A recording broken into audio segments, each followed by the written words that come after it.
Hello, you, and hello, you too. Today on U2 Spain Live, I'm going to be asking questions about your tax obligations in Spain and how to organise your money when you're moving to Spain.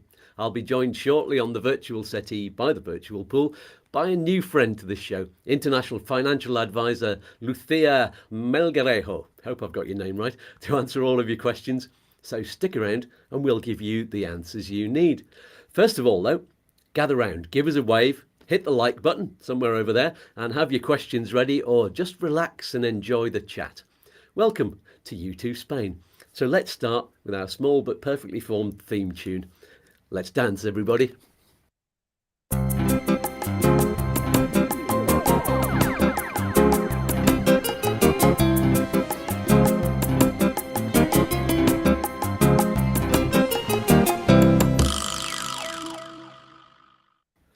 Groovy. Right then, just before we begin, don't forget to make a note of our website. It's written down there. You'll see it across the screen for most of the show. u2spain.com, where you can find loads of resources, specialists, and links that you need for your move to Spain and for living here. It's especially for those of you who like to take notes and read over things again. There's also articles based on some of the videos that we do on the Wednesdays, and we give you extra information on there.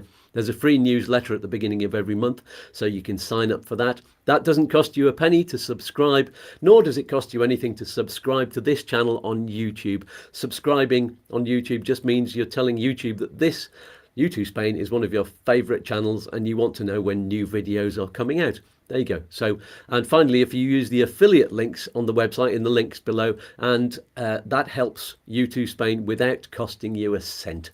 You can even get discounts on services too. So it's a win-win-win with a cherry on top. There it is. So without further ado, let's meet our lovely guest for today. It's our new friend, Lucia. Good morning, Lucia. Hello, good morning. How are you? I'm very well, and you? Good, very good. Thank you. Very good. Brilliant. So while we're waiting for everyone to give us a wave and a hello on the chat, tell us a bit about you and what you do. Right. So, yes, you correctly said, very good, very well done, Lucia Melgarejo. I am financial advisor. I was brought up in Granada, so I'm Spanish myself, and been in the industry for nearly 20 years. When I finished university, then I just started to work for banking. So that's been my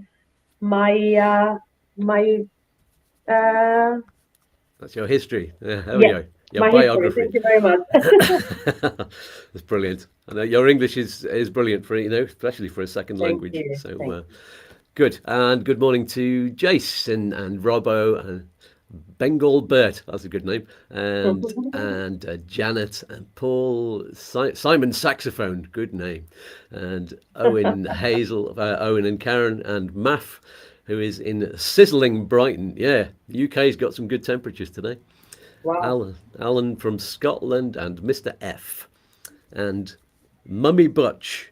And you left a question in the comments. You did, which I don't seem to have in front of me. I will. Can you ask your question again in the live chat there, and we will get to it. Jason's got some comments. We'll get to the social media questions about halfway through the show, just after we've had that little advert. But for now, let's get straight on with some of the most common questions about your tax obligations. Tax, of course, it's a big subject. There's lots of, it depends on your individual circumstances. So what we're going to do first is give you an overview, at least of the things that will affect a lot of you. And for individual questions, Lucia's email address is very visible in the video description below on YouTube, so you can get in touch for more specific needs. One of the questions we did have from Facebook, actually, I'll read it out now. He's basically saying, it's from Colin Oswald. Hello, Colin. Who said, can someone please explain the basics of Spanish taxation along with death duties, etc.? Well, that actually is exactly what we're going to do, Colin. Thanks for asking. We will start then with the Spanish tax year. This is quite important. It's something that can cause confusion, especially for people in the UK. Why is that, Lucia? Well, the thing is that here the tax year runs from January till December.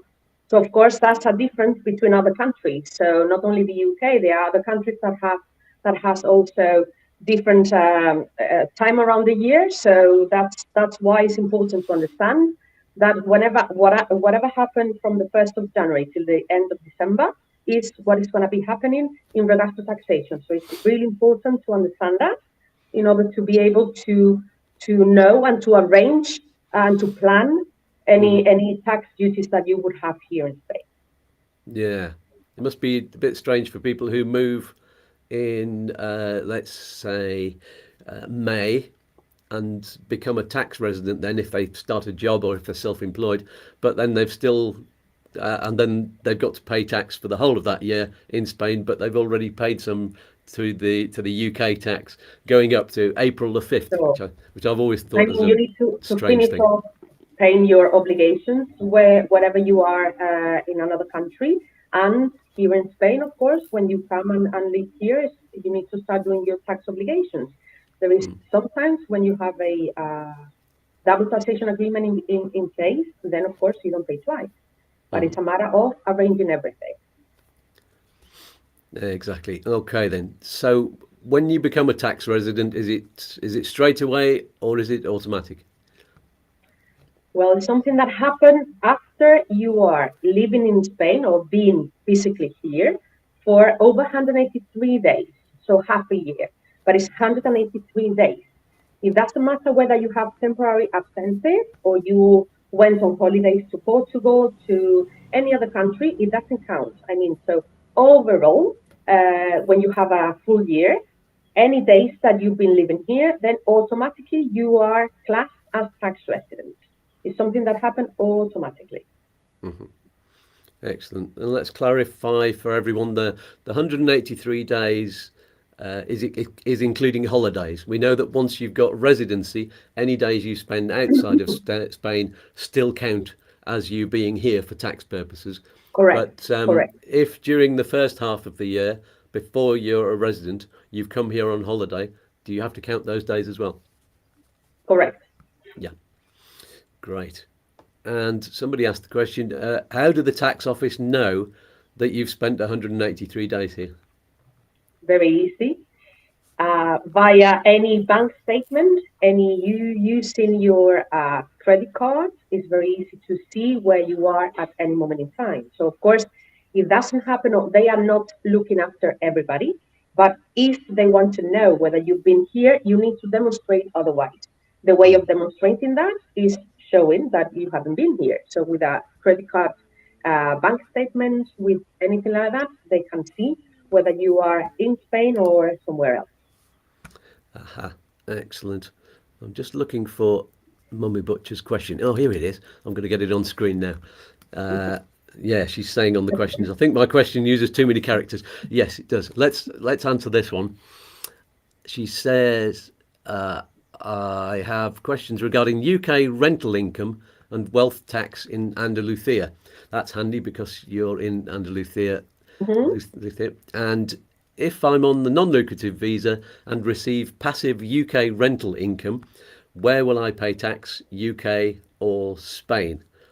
And also, in Andalusia, do I pay wealth tax on the property value, including the mortgage, or just the equity in the property? Okay, so let's go for, let's start from the beginning. You need to do your rental income in the country that you receive the income. So that's the UK in that case, or any other country. It doesn't really matter. So where you have physically your assets and you receive an income from it is where you need to declare your taxation. Then, because you're living here in Spain, you will need to declare that again. And because we have a double taxation agreement in place between the UK and Spain, you don't pay twice. It's just that you need to offset anything that you paid in the UK to the capital gains here in Spain. But of course, anytime that you receive an income from an asset that physically is somewhere else in another country, is where you need to declare your taxes there. From the wealth tax point of view, This year, the government in general, so from the Spanish state, they implemented a new tax, which is wealth. It's not wealth tax, so it's a high net worth taxes. So where that is for everybody. So it doesn't really matter whether you're based in Andalusia or in another autonomous region, because they didn't allow you to offset that tax, which is for people that has over 3 million euros. That is a tax that you will need to pay on the top. Then for wealth tax point of view, here in Andalusia specifically, because that person is asking about Andalusia, you have a, well, it's been not abolished, but of course you have an allowance of an exemption of not paying any wealth tax here in Andalusia. Great. There is a final question on the bottom of there. It says, what's the threshold for this for a couple with joint assets? Okay, so here, let me just go through the question quickly. Also in Andalusia, do I pay wealth tax? So the answer is no on the property value, including the mortgage. So the threshold is everything. You don't have to pay wealth tax in Andalusia. It's been abolished. Ah, excellent. Okay, hope that's answered your question, but you're still here. If you want any more on that, let us know. Let's see if there's any more. There's quite a few questions coming in today. Bubbly Bull says, I read that if you earn less than 22,000 euros in a year, you don't have to fill up a tax declaration. Am I right? Right. If you earn less than below 23,000 a year, euros, from one payer. So if you receive that income from one company, for example, that you're working for, you don't have the tax obligation of doing anything else. But you need to bear in mind that if you receive that from these different sources of income, then you will have to do the tax declaration. Yeah. Great. Let's see any more. Hello, Kate Sloan, John McClue, Adam Farmelo, Heather Patrick. Oh, Heather Patrick says, I'm getting excited as I move over next month. That is exciting. Yeah. Wow. I still remember how I felt at the time. Okay, Mr. F. If younger than 55, are UK private pension values included in wealth tax, as they are inaccessible until age 55? Also, are they declared on Modelo 720? Right. Again, for the wealth tax, as I said, it depends which region are you going to be living in. But of course, you declare them. Below 55, because they are inaccessible, but it's money that is there. That's something, again, to check with the autonomous region where the person is going to be living in. Very important. Great.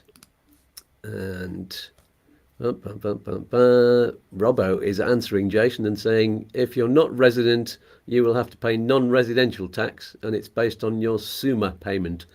That, again, depends on your region. That's SUMA is over in Alicante region, isn't it? Mm-hmm. So anything else to say to that one, Lucia? Is that right? If you are non-resident, you will need to do your non-resident tax, but depends on what you have, what you're going to be having here in Spain. I mean, it's not the same that you come here, you buy a property, then you will need to do the tax declaration for non-residency because you have a property here, it's a holiday home, and then, or it's going to become your primary residency, but you will need to do your non-residency tax for the first year that you are here. So, I mean, more or less now we are about, for somebody that is going to be coming to live in Spain, you are not going to be classed as tax resident, because it's going to be over below the 6 month period, the 183 days. So you will need to do your non-residency tax if you have a property already here. If you're going to come here and then renting a property or working for a company, then of course it's going to be completely different. Right. Just explain to Jason what SUMA is. SUMA. Yeah. That's for a particular region, isn't it? I don't know what SUMA is. That is for Valencia, autonomous region. And it's The overall income it would be plus. okay. We don't have that term in Andalusia or other regions, so that's very specific for Valencia. That's why I said it really depends on whereabouts you're going to be living in. Hmm. It's important. Yeah, there's a lot of these questions are going to have that same thing that you've got to say. It depends where you are. Yeah, I'm really sorry to be very ambiguous and general, but sometimes, so I'd rather be very specific and giving the correct information and the right information, accurate information, instead of, doing something that is not going to be applicable for somebody in Madrid or somebody in Valencia or Galicia. Hmm. There we go. Okay, let's move on to the next question. We'll come to the rest of the people on the live chat in a moment. We should go on to capital gains tax. There's always a lot of comments on social media about how to avoid paying capital gains tax when you sell a property abroad, when you're moving. It's all about making sure you don't sell in the same tax year as you move or become a tax resident. Should we just go through the details of that to make it clear, Lucia? Yeah, sure. For capital gains tax, anytime, in general, for anything that is applicable for everybody that is planning to move abroad, or to come to live in Spain, it's always good to have the understanding how things work in the country where you're going to be coming to live. And then, of course, to see if there is any tax implications on what you're going to be doing in your home country.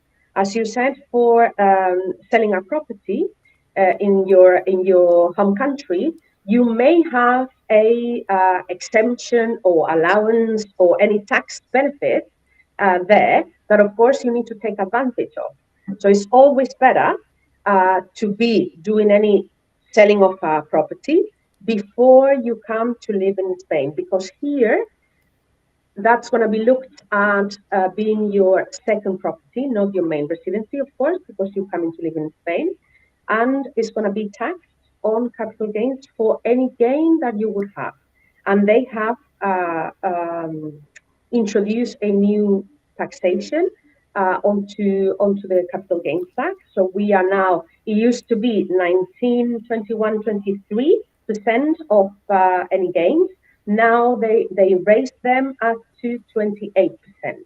So of course it's important because a quarter of what you have gained is going to be taxed when you are living here in Spain. So it's always good either to do it in a different tax year before you come to live in Spain. Mm-hmm. And is that just, what's the difference between if it's your main residence and not your main residence? Well, here in Spain, you have also, when you sell your main residency, you have an advantage or an allowance not to pay capital gains tax as long as you reinvest the money into your new residency. Also, when you are over the age of 65, you also have an allowance for capital gains when it's something to do with your main residency.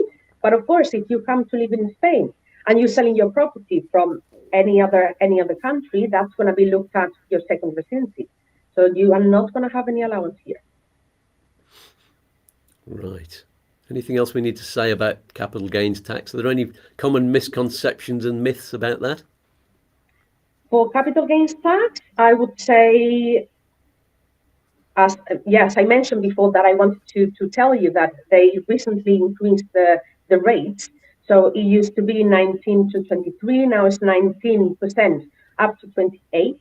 So of course we need to bear in mind that that is very important if you have any allowances in your home country. Mm-hmm. Any myths or anything more specific? I wouldn't say that is, well, I can tell you that capital gains are not by regions here in Spain. It's one of the things that we have as an estate. So anything that you do in the north of Spain, in the south of Spain, is going to be exactly the same. Great. Sabera Hassan is asking, let's see, I think it's just a comment. Did first tax declaration as a fiscal resident with earnings both in the UK and Spain 2022, the Hestor cost €100. My tax obligation was €400. This year I became autonomo. Yeah, excellent. That shows you it's not always a huge tax bill. There you go. You obviously did everything right there. And that's good. Let's go down the list. There are so many comments coming in. Is there a website, Janet says, where I can find out the tax rates for Torrevieja, where I will hopefully be moving on to as an NLV? Right, it's something that I always recommend. You look for the official website, not a Facebook page, not a group chat, nothing. I always go because, of course, from the top of my head, I cannot remember every single tax rule. So I always go for the Agencia Tributaria, which is the name of the tax authority here in Spain. Agencia Tributaria. Excellent. Maybe you can send me those words, because people will need to know how to spell it to search for it. Yeah, Agencia Tributaria. We'll send that to you so you can just add that onto your newsletter so people will know. Always look for the official website. It is also, you have the ability to change it into English. So it's easy to use. But Brilliant. please don't go into any chats or any Facebook groups because it's not the place to find out about the information. Yeah, especially tax information, because it is really complicated. It makes my head explode. I've just been talking to my assessor, my gestor, about one particular thing. There's a certain payment that's coming into me, and it's being paid indifferently from everything else, all of the other payments. It's because it's a different company, do things a different way, and they weren't aware of the rules. And every time something comes in, my gestor goes, no, but you need to do this as well. And so I just go, right, I'll leave that in your hands. That's why they pay. Me personally, I also have a gestor because there are too many things, too many changes also coming into place. And of course, I know the basics and the ones that I need to know for my job, for my expat community, that is applicable to my day-to-day job. But there are 20,000 things that you need to know. And I thought, okay, I'd rather have a gestor or an accountant that does that for me and give me the information whenever I need to know it. Yeah, and get a good recommended one. That's what I would say as well. Mm-hmm. Yeah. So Jason, he's in Alicante area, he says, if I own a property in Spain as a non-resident, as a UK citizen, what taxes or fees will I pay on my property if I'm not renting it out? And also, is it different if I'm renting it out? Okay, so you need to do the non-resident declaration, any region. It doesn't really matter whether you are in Alicante, in Andalusia, for Spain. Is also another thing that it applies to the whole country.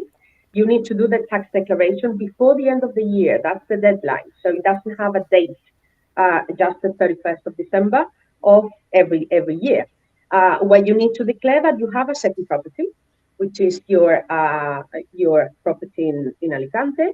Also, if you rent it out, then you will need to include an income on that tax form. Okay. Hope that covers it for you, Jason. I'm sure you'll ask some more questions. You said you had quite a few, so I'll look out for that. Thomas is saying, I thought SUMA is the equivalent to council tax in the UK. It's property tax, is it? Sorry, could you repeat the question? He was saying he thought SUMA is the equivalent to council tax in the UK. Is that right? Or is it income tax? I don't think so. Let me have a quick look because I'm here with the computer. So SUMA tax. It's the first time I heard the word SUMA. I had no idea what it meant because, of course, I heard about that. I'm in Andalusia. Because I'm in the south. SUMA Gestión Tributaria en Valencia. Okay, I know that is the regional SUMA Gestión Tributaria. Well, it could be, from what I can see here, SUMA. Okay, SUMA is the Organismo Autónomo de Gestión Tributaria, Diputación de Alicante. Right. Yeah, we have Agencia Tributaria, which is the one that applies to the state, and we have per region different offices. Mm-hmm. So SUMA would be the one that applies to the region of Valencia. Mm-hmm. And what kind of tax is it? What people call the Summa is the actual tax. It's not a tax. I mean, it's the office name of Valencia for tax. People call. I think what English people call it is they use the word Summa to mean the tax that comes out of that office. Right. So this is where the confusion happens. This is why social media Exactly. is littered with all the terminology. I always look, as I said, I cannot know, nobody can know in different regions what they are called, but Suma is the specific name for Diputación de Alicante or any other region throughout Valencia, autonomous region. So it's a tax office, basically. It's a tax office. Yeah, fair enough. So, Maf says, so you need a tax advisor that's based in the region you live in? Absolutely, yes, because they'll know the specific rules for that. Definitely, we can see that. Yeah, he's moving to Catalonia, so start his relocation next year. But you're looking forward to that, Maf. So, the question from Jefferson Ahmed, does the 6 months for tax residency, that's the 183 days, matter if I come now to Spain and start working under Spanish contract? No, actually, you start being a tax resident. If you're working, you become a tax resident from day one. I know the answer to that because that's what I do. And he's transferring from a UK company to the same employer, but in Spain. Yeah, they'll tax you, at source. When you get your wages, you'll be taxed, and your tax residency begins the moment your contract begins. I think that's right. Yeah, great. And next question. We had all of these questions that I was going to ask you, but there's so many coming in on the live chat. They're all relevant to what we were going to say anyway. So, of course, more than happy to answer them. David Lewis says, personal tax allowance. This is something that people ask about. What's the personal tax allowance that can be claimed in Andalusia? In Andalusia, well, that's applicable to the Spanish region, the whole Spain. Mm-hmm. When you say personal allowance, would that mean when you are obliged to do your tax returns, or would that mean how much do I take out of my income that I earn in order not to be paying taxes? Because they are two different things, which I will cover both. No issues there. So as we said before, if you earn below more or less 23,000 euros a year coming from one only payer, then of course you don't have any tax obligations to be completing the form. You should, but you don't have to. Mm-hmm. Then the personal allowance, once you have to do your tax declaration and everything, it depends on the age of the person. So it goes in between 5,000 and 7,200. 5,550, I believe, is the figure for somebody that is below the age of 55, I think. And then it goes up to 7,200 when you are over the age of 70. Great. And Jason said, I heard, this is interesting, heard on social media probably, and that non-residents holiday rental tax is 24%. Yes, but I think, is that right? For a resident, it depends on the amount that you receive from your rental income. So it goes by the amount, basically. But yeah, roughly it could be between 20% and 28%. Okay. And here we go. Again, about Alicante region. What's the non-residential tax on a holiday home not rented out in Alicante region? That's kind of the same question you asked before, but it was just the last bit, wasn't it? Mm-hmm. Do we know that one? Precisely the amount I'm unable to tell you. Let me just and that is not going to be, what I can tell you is that it's not specific for Alicante, it's for everybody. So I mean, it's applicable for the whole of the Spain. Non-resident tax.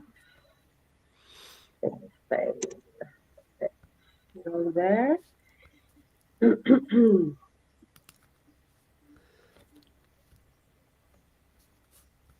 And it might be worth on some of these very specific questions That's to. going to be based, well, I'm looking for the information, that it's going to be based on the property value. That will have the information on the IBI, which is a local tax that you pay for the property, LEBI, to the town hall. So any catastrophe value that is there, it would have the implication on how much you will be paying as tax. So these are the sort of questions, I think, Jason, these kind of specific questions are the sort of thing you need to lay out and speak to a HESTOR in the region. I think that's probably the best way to get you the full answer in that region. The person that is going to be doing the taxes for you. Yeah. But it is around 20%. I know that, but specifically, I'm not able to tell you the answer. But it's for the whole of the Spain. Here's an interesting question from Jefferson. We said before, of course, that when you become a tax resident in Spain, if you move in the first half of the year, once you become a tax resident, you pay tax on the whole of the year. So what he's asking is, if I start working as an employed person, do I need to declare the whole tax year and include my 6 months UK salary from the start of the year as well? Mm-hmm. Yes, I'm afraid yes. So you will need to do the whole year here in Spain. Again, as there is, talking about the UK specifically, as there is a double taxation agreement between the UK and Spain, you would be offsetting any taxes that you already paid in the UK. However, you will need to include any income that you had coming from the UK. Yes. Mm-hmm. Well, this is presumably something that the accountants at the firm that you're working for in Spain would. Yes, of course. Would have all of the information. They'd be doing that for you. So Definitely. Yes, they'll know about offsetting. And this question from Peza is the 24% tax. This is the non-residence tax. I think he's talking about only paid on funds brought in from outside of the country where you are non-resident under the golden visa. Sorry, can you reread again the question? Yeah, I think I need to reread it again for me. Is the 24% non-residence tax he's talking about, is it only paid on funds brought in from outside the country if you're non-resident under the golden visa? You pay, just to clarify, you pay non-residency tax in Spain for anything that you have based in Spain. For example, you have a holiday home that you bought in Alicante region, in Andalusia, it doesn't really matter where, and you don't live here. You come 90 days out of 1 year, for example. Then you pay your non-resident tax because you have a property here. You don't pay for any other assets that you have outside of the Spain. Mm-hmm. I think is that what is meaning to that question. I think so, yeah. Correct me if I'm wrong, but I think that's what I can understand. That makes it clear to me, yes. Which is not easy on a day like today. I had a very late gig last night, and I've had a cup of coffee, and I'm fairly awake. But I only got to bed about 2:00 this morning. So, wow. But if I can understand it when I'm that tired, then it must be okay. So. Will I pay tax on savings? No, well, I can answer that one without looking at the rest of the question. You don't pay tax on savings. You pay tax on the interest earned from savings, if there is any. So I think I don't need to read the rest of that out. So if Math says, if I do not make any money on the sale of my property, there is no capital gains tax. Is that right? It depends when you bought the property. It depends the value. I mean, so probably you bought the property, or for you, that has to be very precise on that. So if you bought the property for 100,000 and then you sell the property for 100,000, you would have fees and costs to add in. So potentially even you have a loss. Mm-hmm. But if you don't make any capital gain, of course you don't pay taxes. That is. Yeah, you pay taxes whenever you have something extra on the top of what you are getting. Mm-hmm. That's everywhere. I mean, it's not only in Spain. That's everywhere you go. Yeah, That's the same with any kind of tax, isn't it? It's money Exactly. you've earned. Not That's why Hmm. you don't pay tax on savings. And let's see now. Any more questions? Everybody's answering everybody else's questions. That's good. They're talking about Sumer, and yeah. Let's see if we've had any questions. Somebody talking about Mr. F telling everybody what the Sumer is. That's good. So many questions today. Thank you for all of your comments. Yeah, all of those regional questions are being answered. That's brilliant. So Owen says, here's a question. So if I'm only receiving my UK state pension, which is equivalent to €12,600 per year, I don't have to do a return or pay any tax? If that's the only income that you receive, correct. You don't have to file any tax return. Brilliant. And there we go, Jason. There's a big conversation going on, so I'm trying to find out which one of these are questions. This is the first time we've had the live chat where it's going so quickly past me that I'm not able to pick up everything. So sorry about that if I'm missing anybody's questions. But there's a great conversation going on about Sumer in that particular region, which I hope you've all been able to help each other there. But if there's any specific ones, then do ask, and we'll see if we can answer them. So, somebody sorting out a tax advisor for somebody else. Let's see. Another question. If my total pension income is less than €22,000 per year, but it's from multiple sources, would I be liable for tax? Yes, correct. Yeah. Difficult to say how much without a tax advisor and without all of the details that you'd have to speak to a HESTOR about there. But yeah.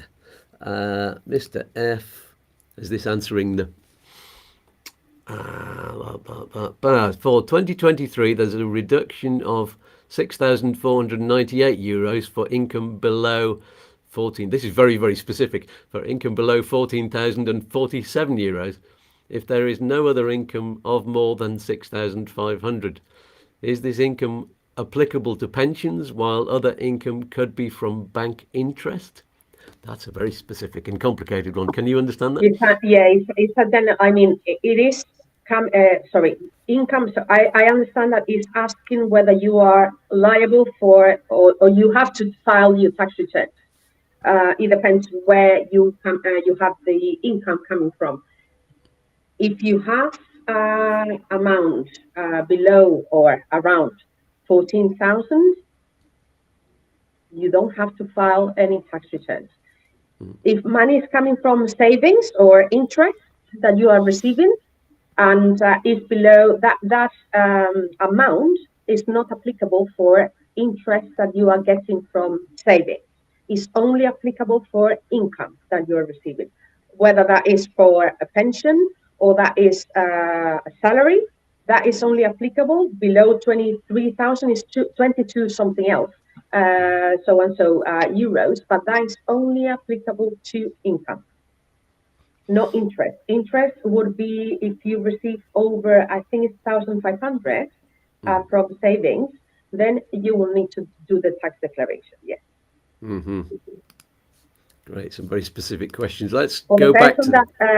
Sorry, Andrew. For the person that has written the question, if I haven't replied properly because I understood something else, then just let us know, please, and then I can just revisit again the question. Yeah, absolutely. And I mean, for these specific questions, you can email Lucia, and if it's very specific to you, and she'll be able to help you there. And that is in the video description below, just in case you didn't know that, where it says the name of the video, just down there somewhere. And it says read more. Click on that and it will tell you. And there's probably another read more at the bottom of it with all of the details under there. So let's talk about some of the things. We were talking about capital gains tax way earlier in the show. Let's talk about some other things you need to get out of the way before you move. For example, and this is something I hear asked a lot, tax-free pension lump sums. what's your advice there? You didn't need to, because you don't want to have that coming to you when you're in Spain and have a great lump of tax. Yeah, as I think I mentioned a bit before on a different question, any tax advantage that you would have in your home country, please take it before you are coming to live in Spain. Simply because any, as you said, tax-free lump sum from a pension, you have that in the UK, for example. In some countries, you have a tax-free X amount where you can take and enjoy yourself because you are living in the UK. When you are coming to live in Spain, that is no longer applicable. I mean, you wouldn't pay taxes in the UK, however, or in another country. However, you will be taxed here in Spain. I cannot tell you how many times I have clients that are telling me that they have been fined or taxed on a tax-free lump sum that they took while they were living here in Spain. So all the time, please, please, please, before you make the move, have a financial advisor conversation, have a gestor conversation, so you know what you need to do prior to coming to live in Spain. But for everything, tax-free lump sums or any other vehicle. Things like investments and ISAs. Is there anything they of need course. to know about those? We've got to sort them out beforehand. Exactly the same. So anything that is tax efficient in the country where you are living is not going to be tax efficient in Spain because we don't understand here in Spain what is an ISA, what is a SIP, what is a premium bond, things that are very specific in the country where you live, but not here. And they are taxed here in Spain. So that is priority my job. So just to convert any asset that you have in your home country is compliant here in Spain, and also in order for you to avoid paying any taxes, any unnecessary taxes. That is my job. Great stuff. One final question from the live chat before we get to the mid-show break. Janet says, is it better to file tax returns even if the tax is zero so you can show you've complied with fiscal residence when on the non-lucrative visa? You can do that. I mean, if you are not liable for taxes, you can file them and then just have it, presented. Why not? Why not? I always say, if that is something that wouldn't be in your country or is not going to be bad for you, then just do them. Yeah. That is my advice. But of course, you don't have to. Yeah. Might come in handy in the future if you get, what's it called, when they have a look in depth at your taxes for the last few years. There you can show you've complied and you've been a good boy or a good girl. So brilliant, thanks for that question. We'll get to your question, Jason, about inheritance tax after the break because we have a few questions about that. But for now, as usual, we're about halfway through the show. Before we move on, let's take the short break and have a quick message from me and my three alter egos about the wonderful things available to you as U2 Spain fans. And if we can turn our microphones to mute, Lucia, while this is on, that would be brilliant. Here we go. Are you getting something helpful from this show? Are you enjoying U2 Spain? Then click on the thumbs up and subscribe to U2 Spain while you're here.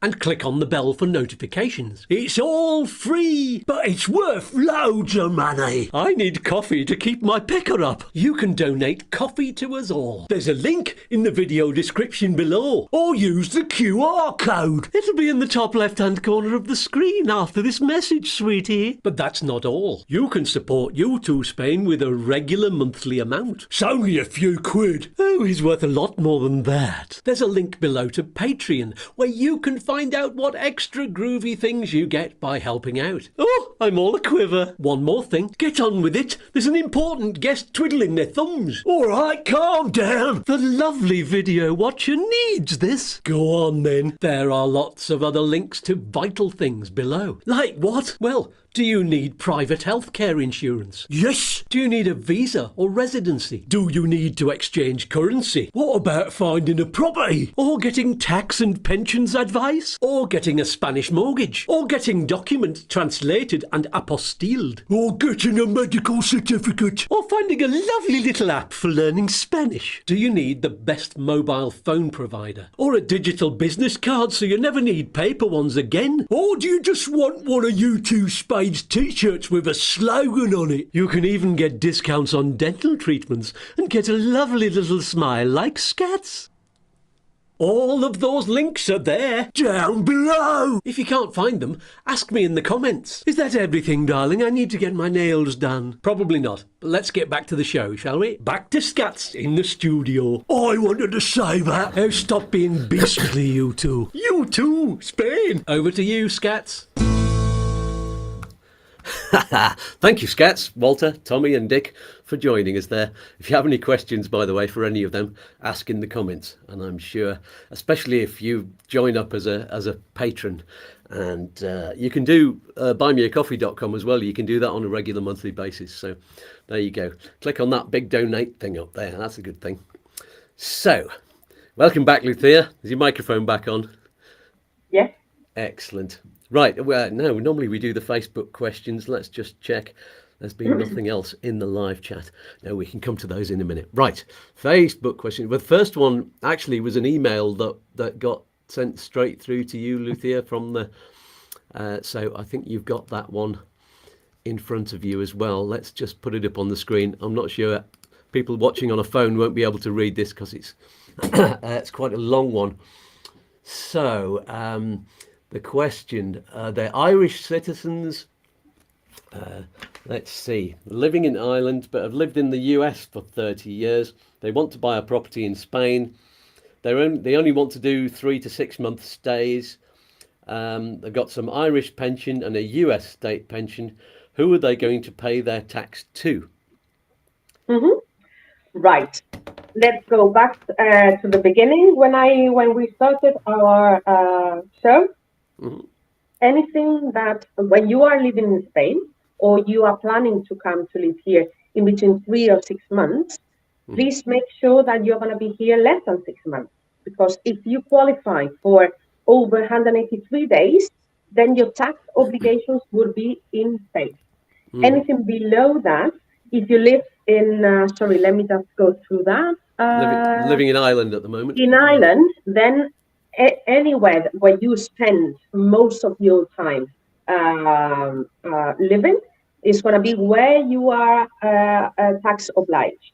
So in that case, it would be Ireland. Yes.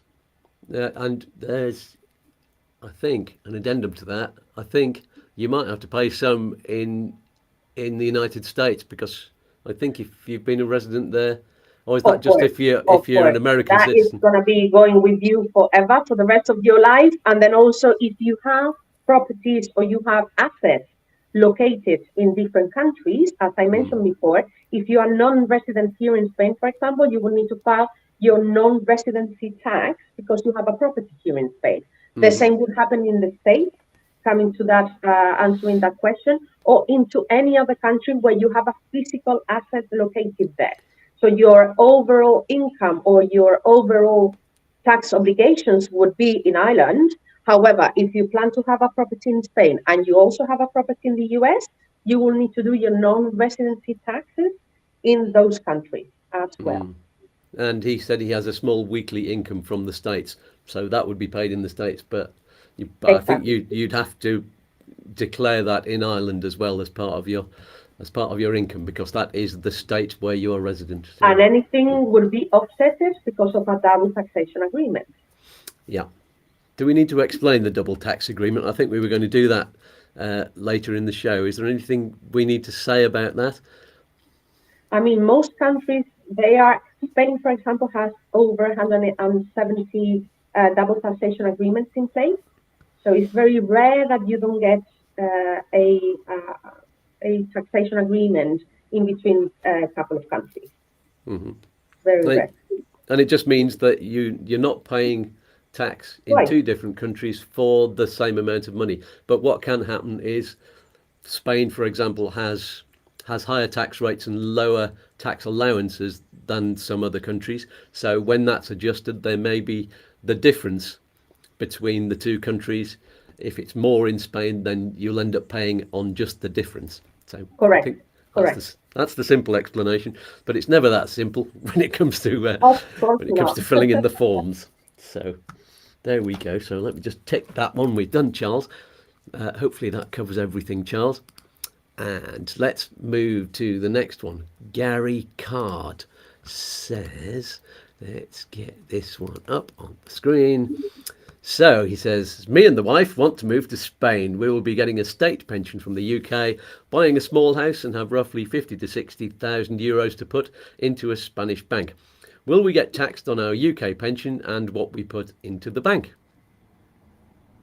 Again, if you are receiving below around the 23,000 euros a year from one source, which is the state pension, then you don't have the obligation of doing any tax declaration.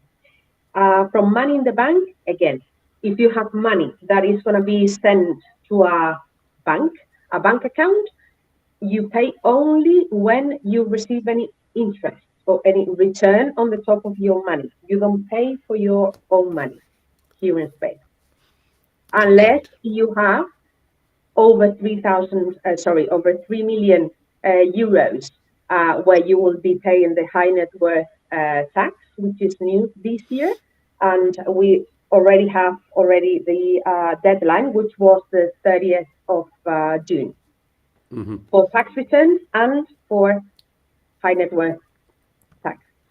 Brilliant. I'll just say to any of our viewers, if you do have 3 million euros in a bank account, then get in touch with me. I have some very good things you can spend it on.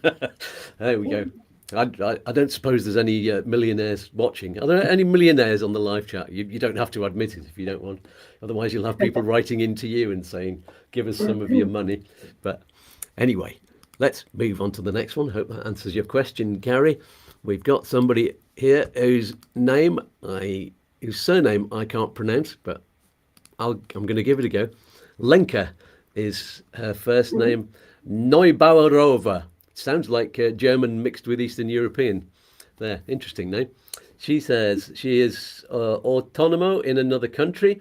When I become a new autonomo in Spain, how much will I pay in the first year? Now, is she talking about the social security payment that you have to pay every month?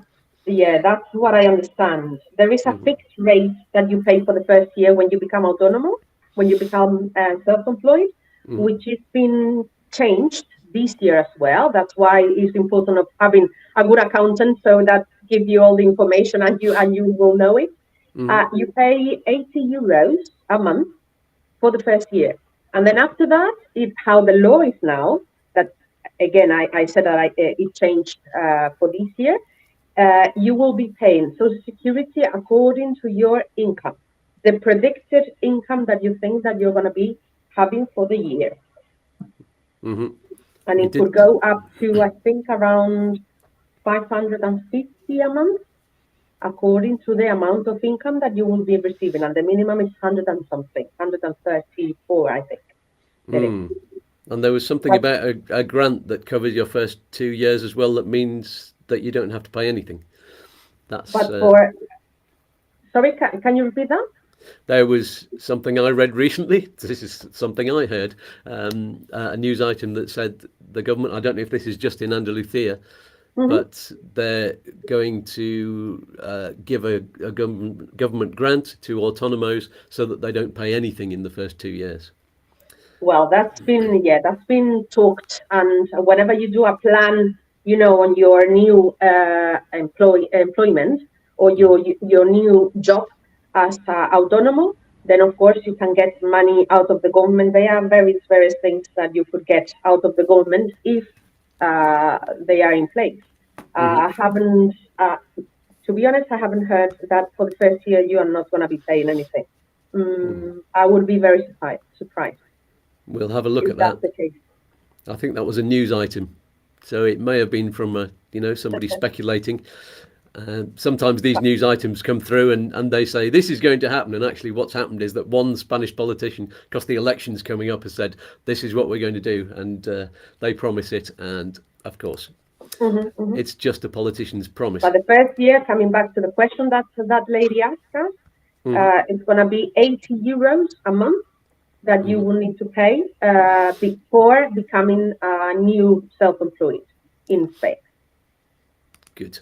There we go. So the next question that came in, I've put it in two halves because it was a really, really, really long comment, and my camera, I took it a picture on my camera phone, and you could only fit half the question in. But I'm going to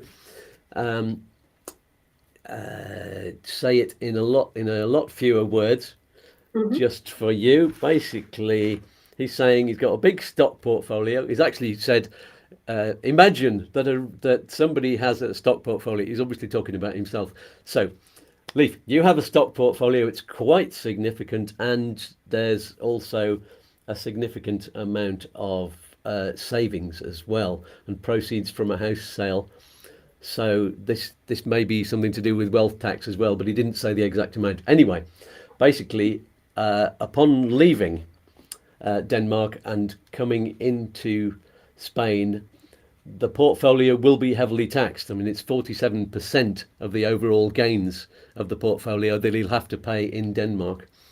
And the remainder will be transferred to a Spanish account with cash and proceeds from savings and the sale of a house. So will he be facing further taxation upon arriving in Spain? And how will it look, his overall tax situation? There. Again, that is to do with double taxation agreements in place between Spain and Denmark, which there is. Anything that is being paid in Denmark is going to be offset here in Spain. So if he has to pay 47, I think he said, percent of capital gains tax in Denmark, here we have capital gains tax, and it's a lower amount, which is 28%. So of course you are not going to be paying twice or on the top of that, because you will be offsetting your 47% already paid in Denmark. So here, because it's applicable up to 28%, then there will be no capital gains to pay here on the top of that. And anything, again, going back to the double taxation agreement in place between Denmark and Spain, it's not going to be double paying. Great. Hope that answers your question, Leif. And Colin, oh no, we've had Colin's question. I asked that at the beginning of the show. So the final question from social media was from George Waters. And now there's a few slight errors in the question, actually. So he's saying, when you emigrate to Spain on the non-lucrative visa, do you pay yearly tax on the approximately 28,800? Nothing approximate about that. That is the minimum for a single person, or the 37,000 per couple. It's actually 36,000, which is the minimum required for Spanish tax residency. That should just say Spanish residency. Tax residency is something different. Fiscal residency is what we were talking about earlier if you've been here for more than 183 days. That has nothing to do with EPREM. So anyway, is he going to be paying tax in Spain on the money that he has in savings, is the simple question. Again, as we covered already, you pay taxes if you earn something on the top of your savings. When you have savings, nothing. Nothing, yeah. So actually the question back to George is this passive income, or is it savings? Oh, if it's savings, then no. There we go. That's all of the questions from there. Let's move on then. And Spanish wills. Yes, we were talking about inheritance tax and Spanish wills. Thank you for your question earlier, Jason.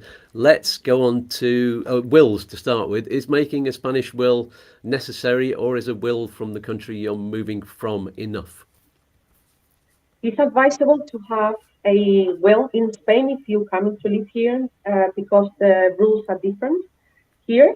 So you may be able to nominate whoever you want or you wish to pass your assets to, because of your home country. So if you have passport from any other country and you are an expat coming to live in Spain, it's always better to have your will in the country where you have other assets and a Spanish will. Always advisable. Here it goes to. Sorry, I have an alarm set up on the phone for some reason. Here it goes. So you need to go to the notary. So just to let you know how the process is, and I do take care of that as well. So I'm able to advise and to do the Spanish will myself. We need to go to answer to some questions on a very quick questionnaire. You book the appointment with the notary. The notary will give you or will give us a will written in Spanish and English usually, so you are able to understand what you are signing, or any other language, but usually, as I said, Spanish and English. Once you sign the will in the notary, it gets sent electronically to the central registration in Madrid. And there is where we need to look. Whenever we have a deceased person, we need to check on that registration in Madrid, online, of course, to see if there is a will or not. So you don't need to carry your will physically. That was what we used to do before, not anymore. So who does that? Who does that check online? Then is it the police or the coroner or the? It's one of the requirements. Either yourself or the gestor, or even via the notary. You go to the notary when you have a deceased person with the identification number. Then you go to the online. You are able to check whether that person has or not a will. All the time, it's advisable to have one because things are gonna get easier for the beneficiaries, of course. The process is gonna be easier. Yeah. So, what are the rates then for inheritance tax? Let's move on to that. And allowances in Spain. Is that different in different regions? Of course, it depends on the region. Once again, important to know whether you are in the south, in the north, in Galicia, Madrid. It depends because we have allowances and they are big. I mean, in the south, it used to be an allowance of only 16,000, and now we go up to 1 million. So it depends also, where you are based. Rates are generally from 7% up to 47%. Those are the rates for inheritance tax, and it depends on the person that is receiving the money. What relationship you have in between the deceased person and the person receiving. So if you are no one to him, for example, just to give you an example, if you are living together, a couple living together but not officially married, you are classed as nobody to the deceased, to the other person, because you have no paperwork, you have nothing that proves that you are the spouse in that case. Yeah. So that would be heavily taxed on inheritance tax because you are group 4. We divided the relationship in between groups, and group 4 is no one to that person. So it could be also multiplied that tax on by double. 2.4, I think, is the maximum that they can multiply the 47%. So of course it's going to be heavily taxed. So please get married if you are living together. Yes, everybody get married right now. Quick question, which is could be complicated. A lot of our watchers are from the UK, but we do have plenty from America and Canada, and I know the answer to this. Are the tax rules much different there?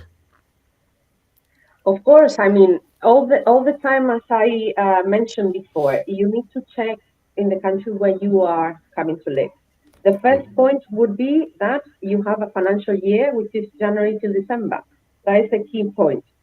People get very, very confused with different tax systems, but it's not only for the States or for Canada.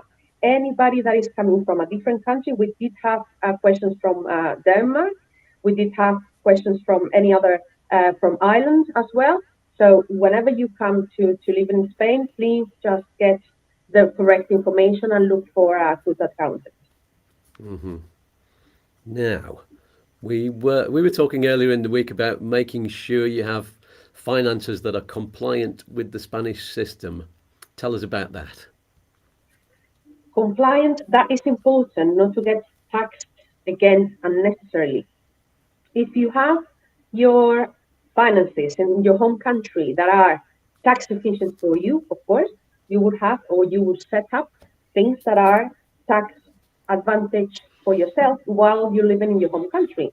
When you move to Spain, they are not going to be tax efficient for you anymore because you're no longer living in the country where you were used to. So now we need to check here what is better for you. And it doesn't mean that you need to move the money from your home country to Spain physically. It means that they are some providers that are giving you the advantage of having a tax compliant vehicle where you can enjoy that here in Spain while you are living in Spain, and potentially, and most of the cases they are, if you move back to your home country. So if you go back in the future, because of course we come here and we don't plan to go back, but you always can go back to your home country. So then we need to check whether there is something not to be setting up and doing things unnecessarily. Great. A frequent question asked on social media is, which Spanish bank should I use? Now you've got you've worked in the banking system for a while, so what's the best thing to do? What are the rules? My recommendation always is the one that is closest to you. If you live here and then you have a bank around the corner, why not to go and then ask? And people make the bank. As you said, I used to work for a bank, and people came with me all the time. I got moved from one place to the other, but then most of my clients came with me because, if you like the person and you've been talking to that person for X amount of years, you like to have that person in your, as your banker. Advisor, yeah. Advisor. So I used to know, pretty much everything. So just to go to the bank that is closer to you and that that you like the person that you're talking to is very, very important. And also, I would say, get clarity on how much would they charge you for the bank account, or what you can do in order to avoid that, because they might say to you, you have to set up a regular income of 600 a month. You do set up a regular income, and then you comply with the fee, and you don't pay fees. So you need to understand that, and also that you can communicate in your language, or at least English. And in my experience, bank managers have got a certain amount of leeway when it comes to what the customers are going to be charged, even if the rules say you need to have absolutely 700 or 750 coming in every week or something like that. They have a bit of discretion on that, and we have in our family, we're both autonomous, so we have business account each and a joint account between us. we don't have that amount of money coming into every single account there, but he said, well, look, if there's altogether this amount that's moving around and going on, well, I will waive the charges, because you've obviously got this money going through our banking system, so that's fine. Whereas if you've just got money sitting in account and you're a non-resident, for example, there's liable to be a monthly charge because there's not an awful lot happening. All they have to do is set up direct debits and that kind of thing. So again, it's getting the understanding on how the system works in the bank that you are a client. As long as you know that and it's clear between you and the bank manager, then that's absolutely fine. So any bank in general, I cannot name any. Yeah. Doing that. I mean, there's only one of the bigger banks in our village anyway. There are some. Exactly. There's some of these regional country. I can't remember what they call them. The rural banks there. There's one of those here, but I just went with the big one because somebody recommended the bank manager there, and proved to be very nice. So there we go. Anything else we need to talk about? Banks, talking about medium and long-term plans. Yeah, you've talked about that, about whether you're going to stay in Spain, but investments. Oh no, one of the questions was, should I use an online bank and avoid bank charges? Well, again, up to you, but you're always gonna have the need. I mean, and even more if you're coming fairly new to live in a different country, you're always gonna need, the aid of somebody that is close to you. My advice, again, is always to get to a physical bank that you are able to go and comply with the rules. So as long as you know them, and it's clear to you that you will need to have X amount of money coming in or X amount of money there in your bank account. But I don't have any specific reason why to not to go onto an online banking. Myself, for example, I cannot remember the last time that I went into the bank physically, because nowadays you don't need to. But again, coming to be a new person living in a new country with a different system, probably I would recommend to go to a physical bank first. And then, of course, whenever you want, just to get it changed. Yeah. But bear in mind that an online banking has to have an IBAN with a Spanish IBAN. Yeah. Because some direct debits and everything, you will need to have a Spanish IBAN. Yes, and most of the online banks don't. There are some who will let you have a Spanish IBAN if you're actually resident, but if you're not, then there's one from outside. So they do tend to be based in other countries. Yeah. Also, to go through the process of getting residency, you will need to show, your bank account with X amount of money and so and so. So I would say, to go to a physical bank, and then after that, you do whatever you want once you get to the experience of being here. Chris, actually, but our regular guest was talking about how if you need to provide documents from your bank for your non-lucrative visa application, it's difficult to get a stamped bank statement from an online bank, and he's had to argue the point with officials on the desk all about that. So it is best to have a bank. And Mr. F says, wise don't have a Spanish IBAN. That's very true. I've got one of those. Yes, it's true for most of them, actually. But so you can't deal with the tax office in terms of making payments unless you've got a Spanish IBAN. Correct. And there are a few utility companies that make it difficult for you if you don't have a Spanish IBAN. So yeah. Okay. Any more questions on the live chat? There is a delay on questions being asked and them coming up on my screen. So while we're waiting for those questions, if you have any more questions or comments after we go off the air, put them in the YouTube comments below. Don't put them on some random Facebook expat group that you've come to because you've clicked on the video from there and you've been sent back to that. No, do it in the YouTube things, because it won't help enough people if you do it on that expat group. It'll only be me and you that will see the questions and the answers. So yeah, everybody can get the answers here. Everybody that watches the video, the thousands that will watch this one in the future, will be able to get the same help that you've got.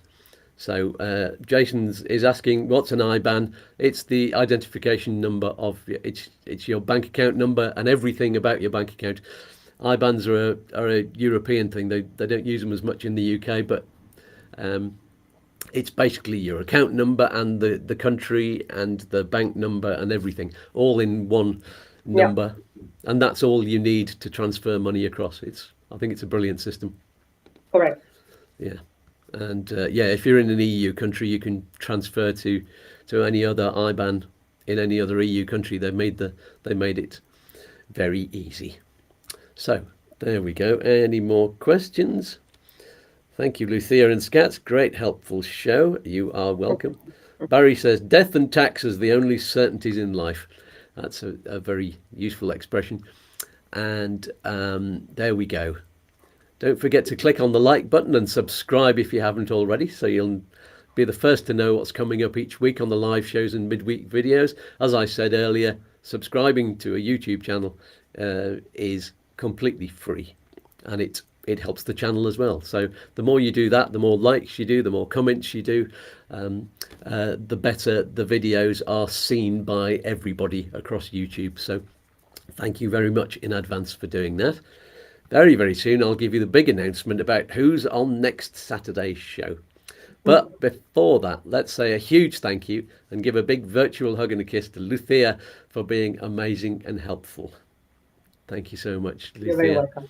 And you're welcome back anytime. I'm sure there's lots of other things that you're qualified to talk about, and especially with the elections coming up. So we might have you on soon to see what your reaction is to the elections. There we go. So everybody give a wave and bye-bye for now.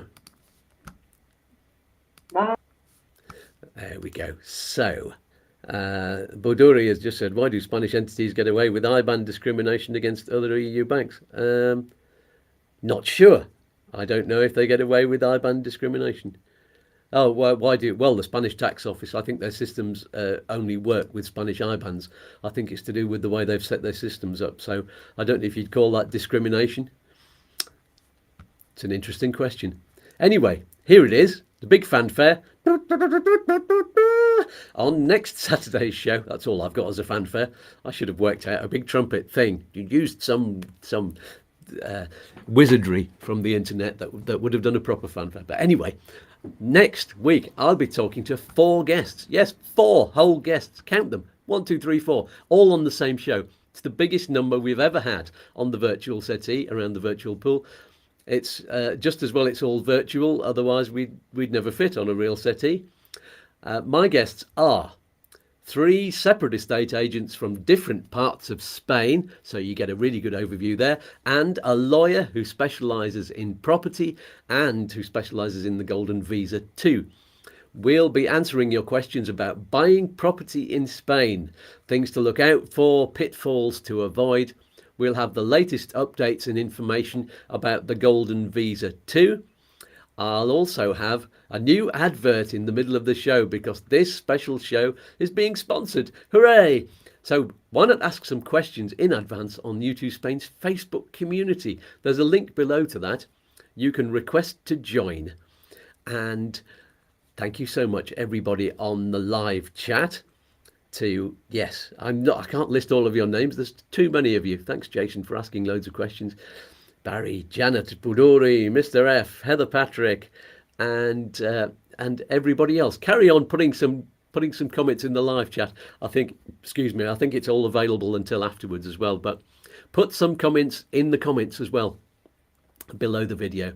That always helps. Hit the like button if you haven't already. Don't hit it twice because it cancels out the first one. And thank you to everybody for buying me a coffee during the show. That was lovely. I'll see you on the next latest helpful video on Wednesday evening, and then again live next Saturday morning at our regular time of 9 o'clock if you're in the UK or Ireland, or 10 o'clock if you're in Spain or Central Europe. So that's all for this week. Someone pass around the tax obligation cookies. Peace and love to you all. Here's one final message from all of us at U2 Spain. Here it comes. Bye, lads. Bye. Goodbye. Toodaloo. Peace and love. Peas and fluff. Oi, oi. Don't do anything I wouldn't do. One more cosmic dance? All right, then. Look, Mum, I'm dancing. Oh, I'm all a quiver. Let's dance.